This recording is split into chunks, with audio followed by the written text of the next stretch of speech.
তোমরা কি জানো সৃষ্টিকর্তা আমাদের হার্টকে 120 বছর কর্মক্ষম থাকার মতো শক্তি প্রদান করে, কিন্তু আমাদের জন্মের পর থেকে প্রতিদিন হার্ট প্রায় 1 লক্ষ বার স্পন্দিত হয়, যেটা 100 বছর বাঁচলে বৃদ্ধ বয়সে এসে তার সমীকরণ দাঁড়ায় 300 কোটি বার, মানে 3 বিলিয়ন বার।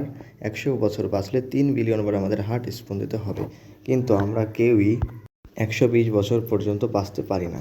এর পেছনে রয়েছে অনেক কারণ, যার মধ্যে প্রধান কারণ হচ্ছে জাঙ্ক ফুড। এই জাঙ্ক ফুড আমাদের শরীরের অনেক ক্ষতি করে, যার কারণে হার্টের রক্ত চলাচল বিঘ্নিত হয়ে শরীরের অনেক ক্ষতি হয়।